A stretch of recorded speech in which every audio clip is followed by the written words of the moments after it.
Welcome back to another episode of Be Our Guest here on Musical Theater Radio. I am your host, as always, Jean-Paul Jovanoff. Today's guest is a New York-based actor, singer, nutrition coach, and founder and executive director of the Latin Musical Theater Lab. It gives me great pleasure to welcome to the show, Ryan Moralez Green. Ryan, welcome. Thanks, Jean-Paul. Nice to see you. You as well. Awesome. So I start every one of my interviews the same way. We want to know who Ryan is. We want to get the in-depth nitty gritty of Ryan. So in 30 seconds, 30-second bio, who is Ryan? Ryan is a big dork who happens to love musical theater. He also loves martial arts. He loves food. He grew up in Virginia as an only child, which says a lot about him. Awesome. Short, sweet, and to the point. It leaves us so much more to talk about. That's awesome. Okay. So when you were growing up, were you always in musical theater, or was that something you discovered a little bit later in life? You know, I always did choir. I always did theater. I did like the musicals in high school, but I don't think anyone was like, wow, this is a viable career path. You could go to college for this. And so it wasn't until actually my first trip to New York City when I was a sophomore, junior in high school. I saw my first Broadway show and, had one of those starstruck moments of, I love this. And by the end of the trip, I was like, I want to do this. Like, people actually do this and make money off of it. And everyone thought I was crazy. My choir teacher actually pulled my mom aside and was like, don't let him do it. It'll be the worst mistake of his life. Which actually I'd say is probably did me a big favor, because then my mom suddenly had to be like in defense mode of me and be like, no, he can do anything he wants to, even though she was also like, oh no, is this going to be the worst mistake of his life? And so yeah, it started then, and then I was like off to the races and was like, I'm gonna try to make this like an actual career. But it really wasn't until the very end of high school. That sounds like me. I didn't start and decide I wanted to do it till grade 11 or 12 or something like that, like really late. So obviously, because you were thinking it started late, was there something else you wanted to do? Was there another career path that was in your head before that? Yeah, I was gonna go and be an aerospace engineer. Exactly the same as musical theater, pretty Yeah, yeah, much. Same yeah. same skill sets. Do you still have a passion for that? Do you still think about that sometimes? I mean, it's fun to think about like what would my life be if I did this thing? Yeah. You know what I mean? If I did X, Y, Z. Because I love math. I was really, really good at math. I was much better at math than I am at singing and dancing and acting. But I guess sometimes we like a challenge.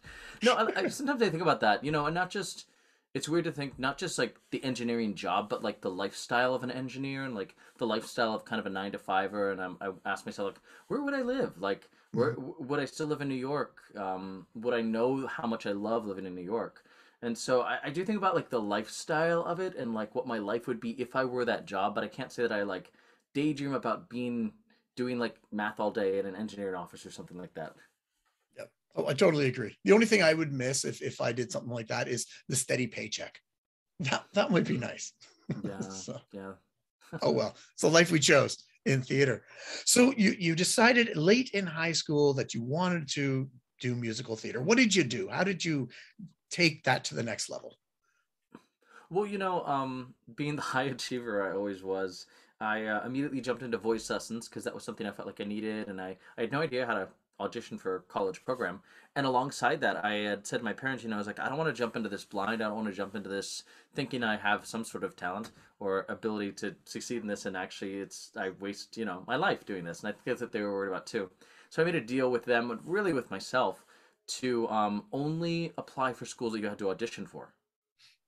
So I applied to five schools, and the thing was, if I didn't get into any of them, then I wasn't meant to do this, and that was fine, and I was going to be fine with it. But at least I wanted to shoot my shot, so to speak. Mhm. And and so I auditioned for five, and I got into one, and I was like, cool, this is where I'm going. But it was a lot of like kind of last minute going, okay, well, what do I need to do? What do I need to know? Getting in the voice lessons was like the big thing because that felt like I'd sung all my life, but I think singing as like a soloist, singing as like a professional was something that felt like there was a bigger gap between, especially coming from a choir background, um, which is just a different beast compared to singing musical theater. Yes. Yeah. So I'm curious about what you said, that you would only go to schools that you could audition for. Are there schools where you don't have to audition to Oh get yeah. into a theater program? Mm-hmm. And yeah, there's What? schools. Yep. You just Okay. like apply. You know what I mean? I've never heard of that. Everywhere I wanted to go up here, I had to do some kind of audition. And that's surreal. Okay. I just never heard of that Yeah. before. Maybe I'm just ignorant about that, or maybe that's a thing that just happens down there. I don't know. That's very curious. All right. So where did you get into? Oh, I went to Shenandoah Conservatory. Okay. And how was that experience? Going from obviously not very long, just deciding to do musical theater, from a choir background into theater. Was it an easy transition? Was it just, something more difficult? What did you learn from there? I think being the kind of person who's just always, going on four cylinders, six cylinders, whatever the metaphor is, someone who's just like always like, great, I'm doing this thing, I'm committed to it, I'm going at 100%. Conservatory was great because I think in the 4 years I was there, I took like 3 gen ed classes, like once each Yeah. year, something like that. So I was like immersed in musical theater and like all the components of musical theater. And so for me, it was a great place because I got to really, really focus on it and put in the extra time and do the extracurriculars and just kind of be doing it 110% of the time. For a lot of people, that was really intense for them. Like they sort of burnt out on it, which makes total sense. For me, it was, I had so much to learn and had so much growth to do that I felt like I really took advantage of the school and the fact that there's so much around, there's so many resources around to, to get better, to improve. Um, I I wish that it was really competitive, which was nice. There were like 40 people in my class, and it took me until about my senior year to really get much recognition from the Yeah. faculty, which was actually kind of cool to like feel like, man, I worked up. I started like kind of in the bottom of the class, like I don't know what I'm doing. I'm trying to figure this out. And then by senior year, I was getting a lot of good recognition from people and seeing like kind of the fruits of my labor. And then of course there's the shell shock of you get to New York and you're like, oh shit, I got to do this all again. Um, So did you go straight from the university into New York, or was there a moment in between where you were finding your bearings? I did this really crappy apprenticeship for about 4 months, and then I went to New York. Okay. We'll just leave the crappy apprenticeship to the side and not talk about it, I Yeah, guess. yeah, We'll yeah. just leave that there. So you got to New York. Do you remember your first audition or your first show? My first audition. You see, the thing that was cool was growing up in Winchester, or not growing up, going to school in Winchester. We would come up to New York, Hmm. so I'd gone to auditions in New York before I'd even graduated school. Okay. Um, so it wasn't as like mystical and mystifying. It was like, oh yeah, now I go here and I've been to these things before and I know what these are, and I felt like somewhat equipped to just kind of do the thing and figure it out. So I don't remember like a big splash of anything. What was my first show? I think my first show was Mame. I did Mame with Andrea McCardle. Oh yeah. Yeah, yeah. Oh, that was a crazy job. I was it was in Philadelphia at the Media Theater, and they don't provide housing. Hmm. And I remember they originally offered me the job. It was like $200 a week, no housing. And I was like, how am I supposed to live? So I just said no. I was like, it's fine, I'm good. And then they came back and were like, well, what about 400? And I was like, I mean, I could probably rent a place for that. So then not really knowing anything about Philadelphia, I got a room from a friend for like $300 a month. Okay, cool. Except it was in Manayunk, and media is in media, which if you drive is about a half hour. Yeah. If you take public transit, it's about an hour and a half. So I was just like excited to be doing a show at an Equity Theater and all this Yeah. stuff. And so I would take, it's like the bus to the light rail with like all this waiting in between. And I was like 23, so I was like, okay, cool. I'm just happy to be working and uh, grateful that I never have to do it again. That's not so bad on the front end because you can work it out, but when you're done at 11 and you got to get on the transit for an hour and a half to get home, what a nightmare that must have been. But Hmm. that's awesome. So yeah, I was going through your resume and I saw you were in Flashdance, the tour. Yes, Flashdance the musical. How was that experience? And then I do have a question about the water scene. How is it done without making a giant mess? It's done right before intermission. Oh, okay.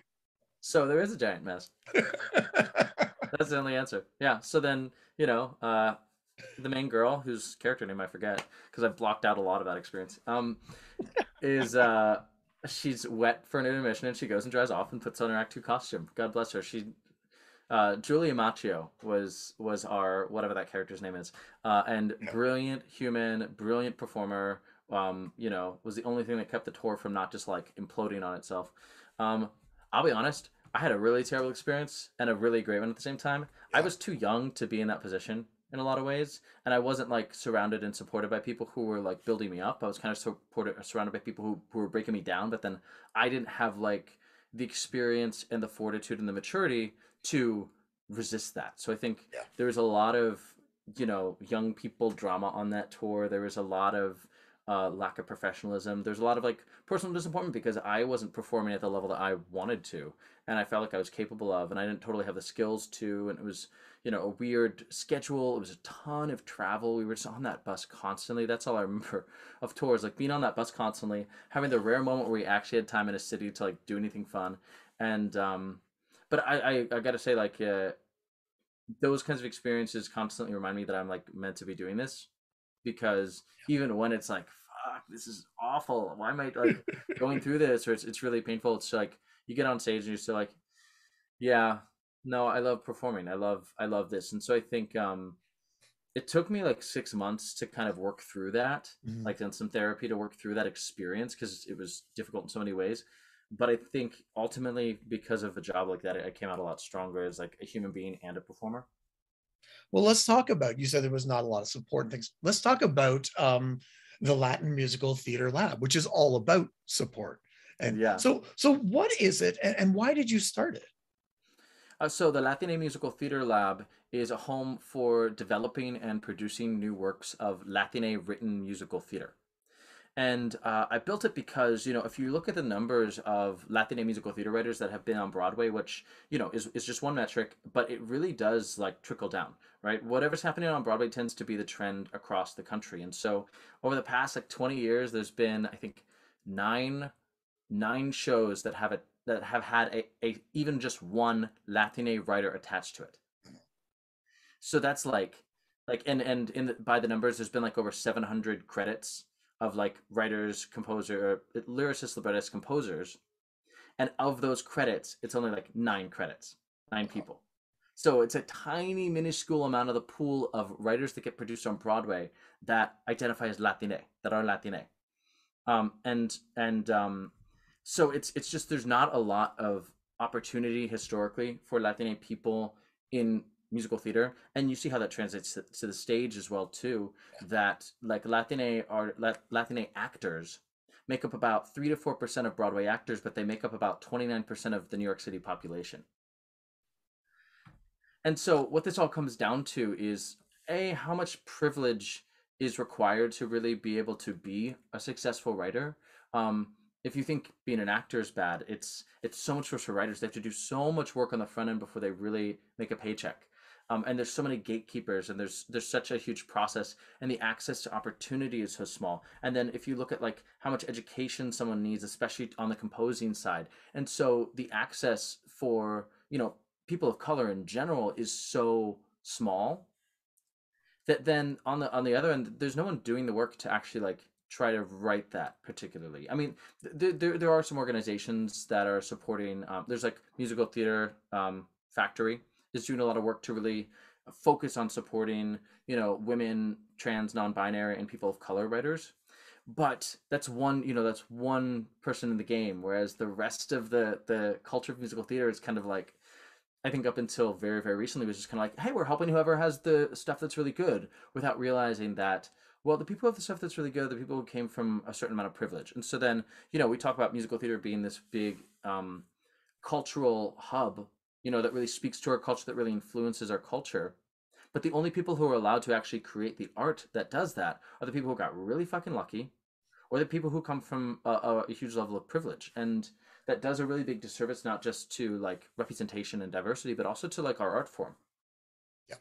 There's literally thousands and thousands of musical theater creators out there who just will never get the opportunity for whatever reason. And I'm glad that you've created something to give them an opportunity. And that's the kind of reason why I started the station as well, and support new writers, because these people need help, right? These creators, they don't know where to go. And by you creating this company has given them a place and a beacon, a light to go to and be drawn to. So congratulations on that.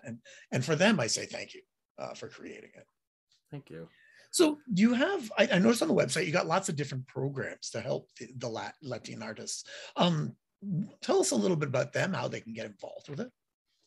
Yeah, so I kind of to organize it, I kind of put it into four buckets that I call. So the first one is development.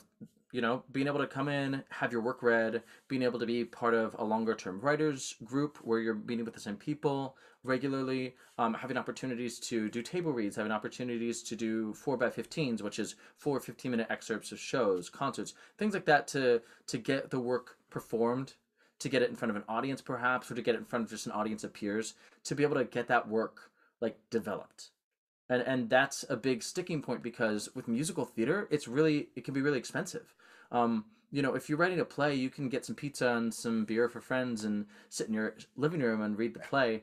And you can do a table read like that for musicals too, but you're not getting the music element. You're not getting the full breadth of it. And so having opportunities where things are subsidized, things are taken care of, where the writers don't have to necessarily, they don't have to pay for the singers to come in. They don't have to pay for the musicians.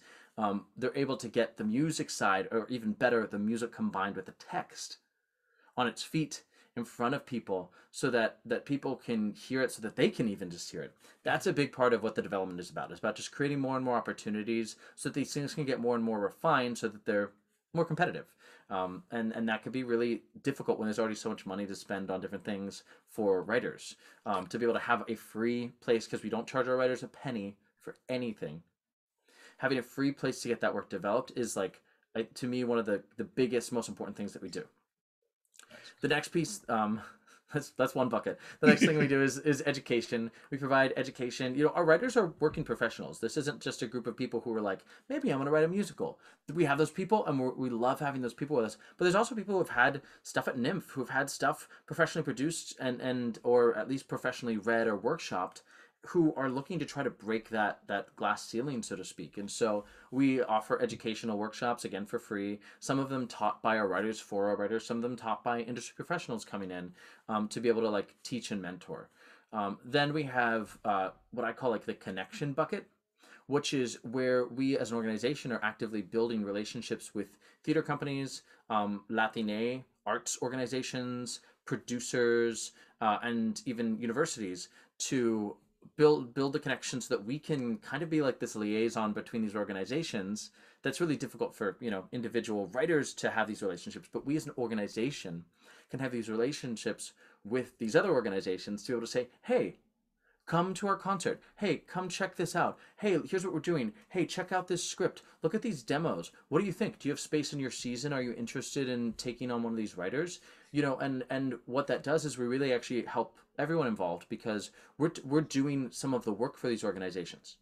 Right? We're doing the research. We're doing the outreach. We're making the contacts with the writers.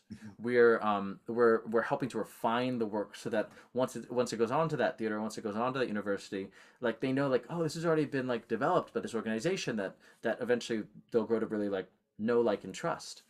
And so that's a big thing that we want to do as well too, because it's not just enough to help the Latine writers develop the work. It's like, we got to be able to break down some of the barriers, some of the gatekeepers, get other organizations really like involved and on board, not just passive in this relationship to Latine musical theater, you know, as an art form.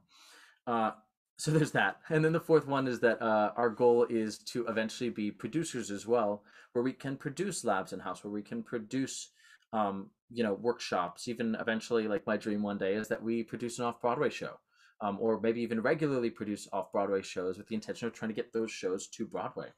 And then, you know, in the current time, we do offer associate producing support for shows that are in process. So, you know, our team will work with a show that's currently maybe looking for venues, or looking for personnel, or needs some sort of producing support. So we do that currently.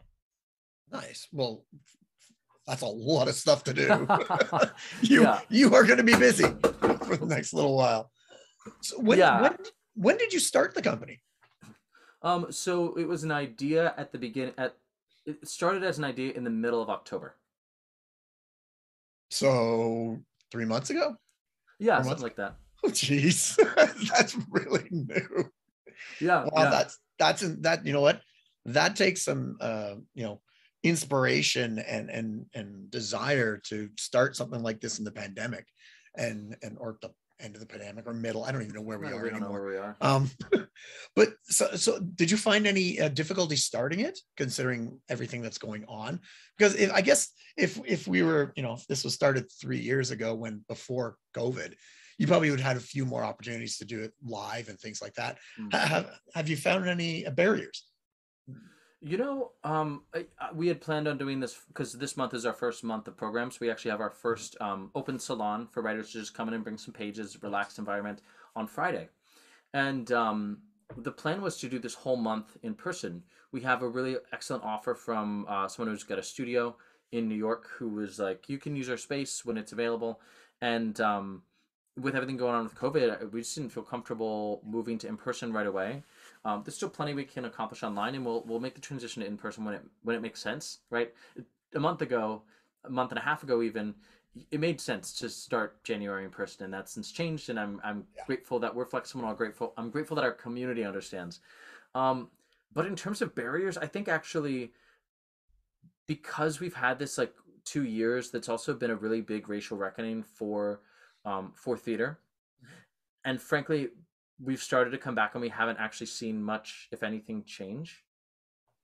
I think that there's a lot of fire and a lot of passion around a project like this, and there's nobody in the industry currently doing what we're doing anywhere. The exact thing that we're doing, which is I think also really exciting. We don't really have competitors, and so there haven't really been a lot of barriers, which is why it's been able to grow and evolve so quickly. It's gone from idea to inception in 2.5 months. Um, and so, yeah, I know that's kind of a cop out, but there haven't been a lot of barriers beyond just like there's a lot to do and there's a lot we want to do, but I can't like tell you how many people over and over again have been like, "What do you need? How can I help?" Yes, I'll give you my time, I'll give you my energy, and that's like so crucial because I couldn't do this by myself. Yeah. You know what I mean? There's too much work. There's too many conversations to have. There's too many people to meet. There's too much to do for this to be like an organization run by a person instead of an organization really run by a community. Yes. So you don't do it on your own? Do you have anybody who helps you? Yeah, yeah. So right now we've got a managing director, Roberto Di Donato. He's excellent. He's just graduating. He's just got one more semester left in his MFA in directing and arts admin. So he's amazing. And then we just brought in a co-artistic director, Christy Rodriguez de Conte. She's just getting started up, so we're getting her onboarded. But she's this amazing queer Latina down in Miami, or sorry, down in Tallahassee. She's from Miami. She lives in Tallahassee, and I'm really excited about having an artistic director who's outside of New York because we're very much a national organization. We work with writers around the country, and she offers like a really like cool collective spirit to musical theater. She's also crazy educated. She has a PhD in theater. So we're really excited. She just kind of started right before the holidays, but then it was the holidays, so really like January's her start. Um, and then we're working on recruiting some other people. I think I might have just recruited an artistic associate. We've got one more spot open for an artistic director. And then beyond that, a lot of the writers or producers or people in the industry have just kind of stepped up to be like, hey, what do you need? Do you need help doing this? Do you need help with like little pieces here and there? And that's kind of I think our strategy for right now is just getting the people who are in our community, like just to help for an hour or to help, moderate this salon or help with this thing. There's that collectivism is really, really nice. Very cool. Very cool. So if people are listening and they want to get involved, what's the best way to find you and contact you and figure out how to help you? Yeah, I mean, if you're looking to get involved in a more intimate way, I guess I would say, I would just email me. It's Ryan, Ryan, at Latiné Musical Theater Lab. That's Latine Musical Theater, or sorry, Latiné MT Lab, right? Nobody wants to type all that stuff. I know. Ryan, Ryan at LATINE right? Or if that's too much, just go to our website, which is latinemtlab.org, and you'll see like a contact form. You can shoot a message to our general email, which I check anyway. That would be the best way if you're like really interested in getting like more intimately involved, or you want to know like how your particular skill set or interests can help the lab. If you're looking, I'd say that's the easiest way in this format, and I can always shoot you in the right direction. At this point, that's what we're doing. It's like, and I honestly like that at this stage of the game, I can have a bit more of an individual relationship with everyone in our community that we may not be able to like in the future. It might be like, okay, you have to go do this, like, go fill out this form and do, but I'd like to keep us from being there for as long as possible, maybe forever, because I don't know, it just starts to feel a little more like a little less community based, a little less family, Yeah. you know? When something becomes more business than fun, for lack of a better term, it loses its passion. So you try and keep it that fun, exciting as long as possible. Yeah, we've got your links on our website as well, on our MT resources page. I wanted to make sure everybody who heads there learns about you and can explore and learn from your company. Ryan, thank you so much for coming on and talking to us today and introducing the world to your company. And congratulations again on Thank you so much. starting it. Thank you. Considering it's only 4 months old. Yeah, yeah, and, yeah. and the best time to start a business is just before the holidays. Right. Well, no, it was great. We got to do a lot of planning. We got to get a lot of stuff Yeah. done. We got to have a lot of like more relaxed conversations before we jump into the new year. So I don't know. I kind of recommend it. It was a little crazy. It's a double-edged sword, because in December nothing gets done, but in January everything ramps up again. So it's almost a perfect time to start doing everything. Now, before we go, I always ask 3 questions of my guests. Now, there's no right or wrong answer, but people might judge you on the final question and how you answer. So we'll just leave it at that. Okay. All right. Question number 1. What creator or team within musical theater has had a great influence on you? Now, this could be a composer, a lyricist, director, producer, actor, even stage manager. Could be somebody famous or not famous, like a teacher. Is there anybody who's had a great influence in you? Yeah, I think I would let's go with teacher.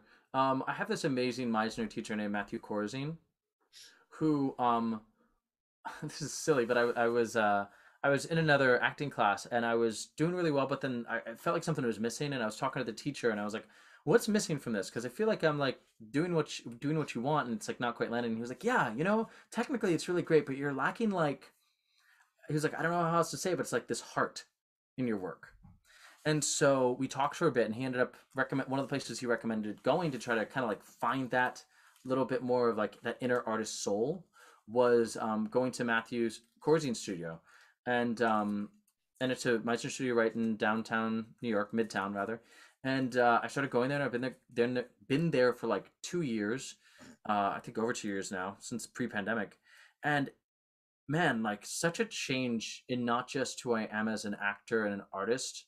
Well, not just an actor, but also as an artist, but also as a person, right? Like it's almost like actors therapy in a huge way. And I'd say like that's probably been one of the biggest shifts in my life was going there, because it's addressed a lot of things that I never knew needed to be addressed. So yeah, Matthew Corzine.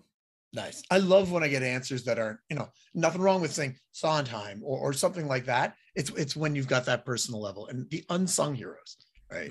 That not everybody may know, but have made a huge difference, and may not just be you, but in lots of other people. So 1 correct answer, 1 point. Question number 2.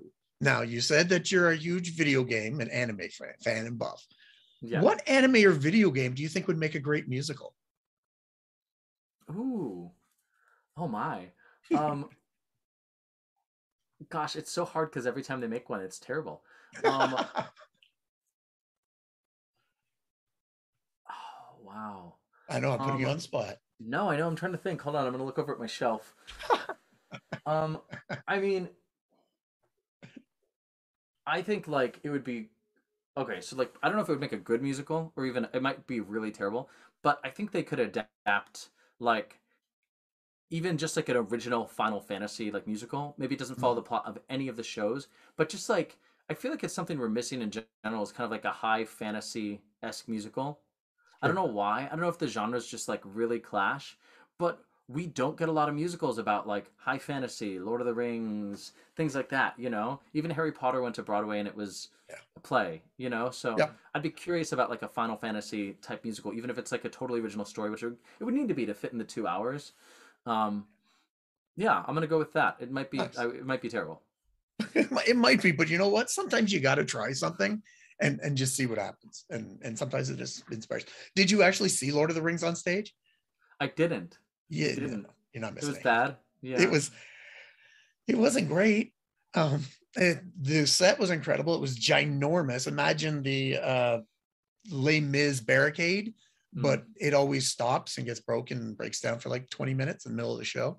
Oh, geez. Yeah, my friend was the house manager here in Toronto, and it just kept because they for safety it triggers and would just stop. So they would, yeah, it was a mess. But you know what? It happened, and we got some good songs out of it. Well, we got some songs out of it. Um, so, Final Fantasy, great answer, 1 point. All right. Okay. Final question, maybe the most important one. We'll judge you, people, not me, Okay. because I already know. Food in the theater or cell phones in the theater? Which is worse? Oh, cell phones in the theater, absolutely. Okay. Yeah, 100%. Like there's nothing worse than like sitting there watching it and then like out of the corner of your eye there's that light.